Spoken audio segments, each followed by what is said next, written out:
పాపం. కానీ కొంతమంది వాళ్ళేమనుకుంటారు పాపం మనుషులు తెలియని వాళ్ళు, ఏంటి ఈ అమ్మాయి ఇలా మాట్లాడుతుంది అనని చెప్పి.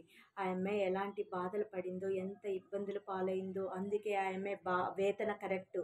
ఆ అమ్మాయి తిట్టేది కరెక్టు. ఆ అమ్మాయి ఏడుస్తుందంటే ఆ అమ్మాయికి ఏ బాధ కలిగిందో కరెక్టు. అవునా కాదా?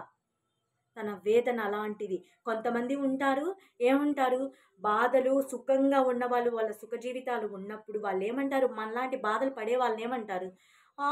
ఏముందిలే. ఆ!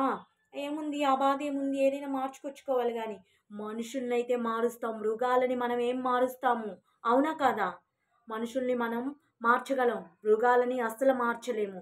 ఏదైనా బాధ పడని వాళ్ళకి తెలీదు. అదే ఆ బాధ లోపల పడ్డ వాళ్ళకి మాత్రమే తెలుస్తది.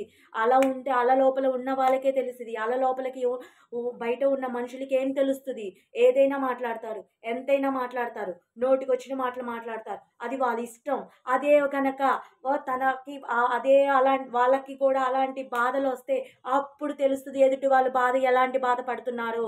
అవునో కాదో కామెంట్ పెట్టండి.